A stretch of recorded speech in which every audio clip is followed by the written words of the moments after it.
Hello, this is Professor Andrew Thomas from the University of Akron, and I wanted to spend some time with you folks today talking about the new book that Tim Wilkinson and I just recently published called The Customer Trap: How to Avoid the Biggest Mistake in Business.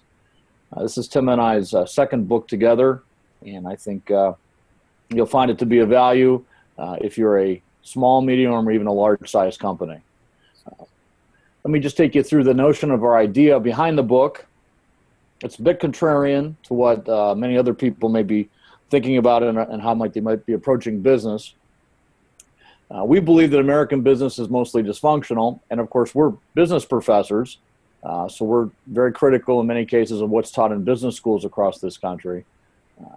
The belief is, and we think it comes from a long-standing tradition in business schools and the curriculum, as well as from consulting firms and management gurus, that efficiency is the ultimate driver. And what we found is that companies of all sizes, they mistakenly believe that selling through bigger and bigger customers is important for success. And in fact, to take that to the next level, that having dozens, hundreds, or thousands of customers is inefficient. And the way that we can better maximize customer relationship management and all of the tools that are available to do CRM is by having a smaller number of bigger customers. And again, it's based upon scaling, it's based upon efficiency, resource allocation, and management. And this leads to what is really the crux of our book, and the argument we make in it, is that business leaders regularly violate what we call the 10% rule. And they do this to their great detriment and ultimately to their potential demise. What do we mean by the 10% rule? Well, simply stated, no customer should ever represent more than 10% of your total revenue. This may sound intuitive, it may sound commonsensical, but it's a rule that we find gets broken all the time. This comes really initially from management consulting. And management consulting, in their financial accounting standards, Section 131 states, and you have the quote here directly, if revenues from transactions with a single external customer amount to 10% or more of an enterprise's revenue, the enterprise needs to disclose that fact. And the reason is because, at least from a management accounting point of view, more than 10% of revenue held by one customer does put the supplier at a higher degree of risk, and that should be disclosed.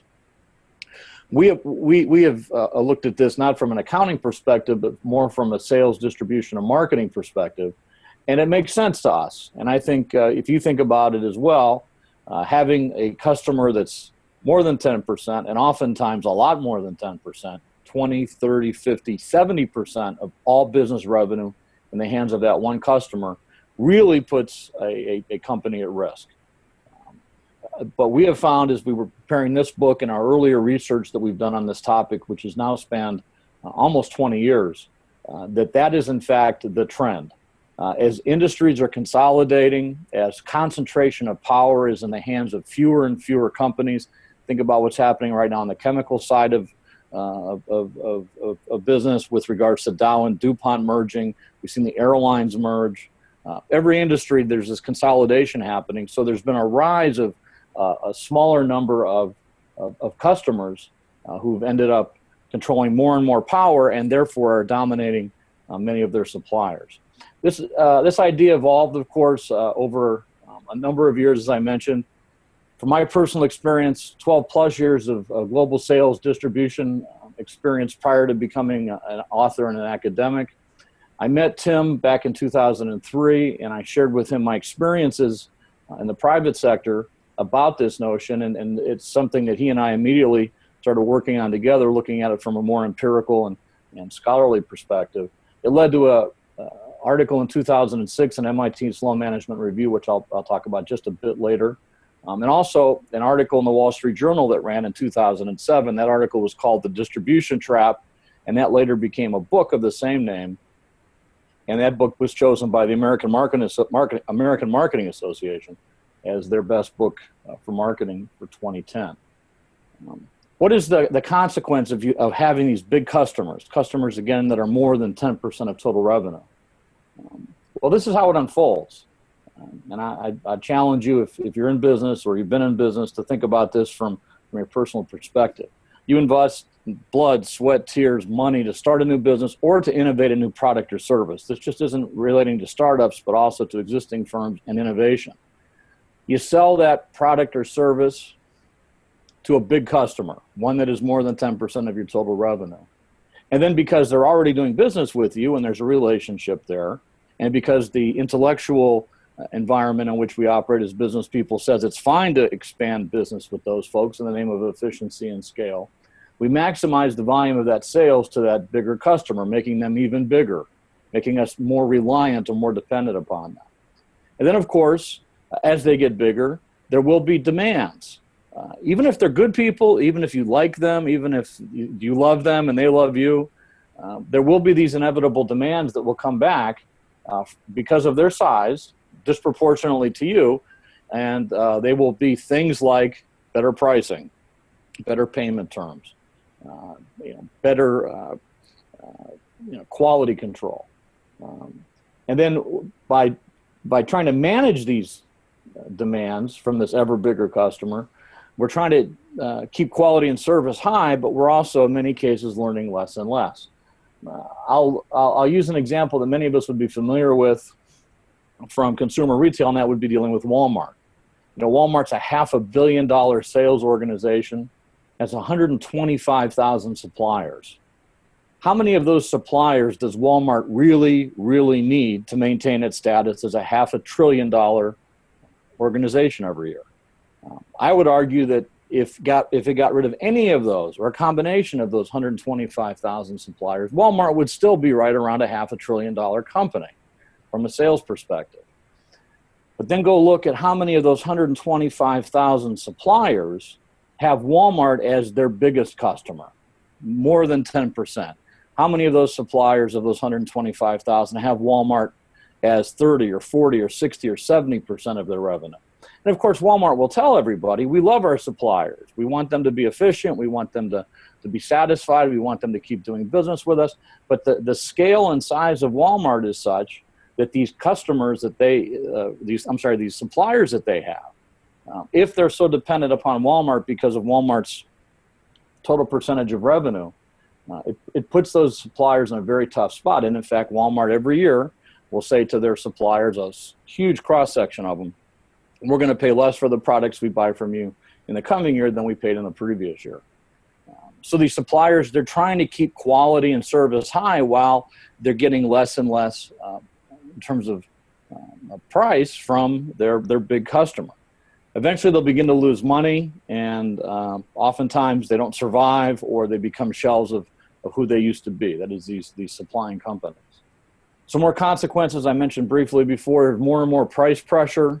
When you have a smaller supplier and a bigger customer, that's a imbalanced relationship, and price pressure will certainly result. Changing payment terms.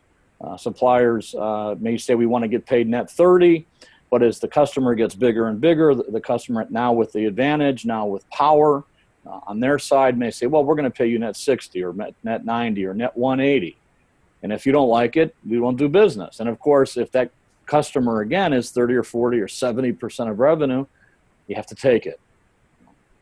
How many times have we heard where customers require their suppliers to be able to interface with them? They have to buy and learn and use new IT systems, of course, all at the expense of the supplier. They charge for every little thing. Trucks were late. Inventory needed to be returned.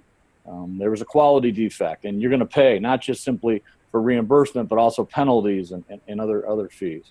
In the world of intellectual property, on the innovation side in particular, how is it we as innovators, as creators, how is it we can keep our formulas and trade secrets away from our customers? And the issue that we confront there is the customer, because of their size, will say, we need to have, for ISO's purposes or for global standardization purposes, we need to have access to those secrets. And if we don't get those, we can't do business. And of course, this makes the product life cycle far more of an issue with regards to innovations becoming commodities more quickly. We had talked about this as well, too, from a perspective of the article we wrote in MIT Sloan Management Review, that outsourcing much of it believed to be by corporate greed or motivated by corporate greed, has in fact been motivated by these dysfunctional relationships where you have mega customers putting such demands on manufacturers that the manufacturers can't afford to manufacture here in the United States anymore. They'd love to keep doing it, but they really don't have much of a choice because of these dysfunctional relationships. A big issue that we uncovered as we were looking at this follow-up book, again, The Customer Trap, was this whole notion of data channel and the notion of channel data management. And what is it that is critical with regards to data that oftentimes is held hostage by major customers, so that the supplier is really operating in the dark. I mean, think about all these different functional areas of marketing, sales, distribution, supply chain, information technology, et cetera. And think about all of the places where if you don't have good data, particularly as your product is moving through the value chain, you're really managing in the dark. You don't know what you don't know. And it really means a lot of guesswork in areas where you need to be precise with regards to what we're going to do next.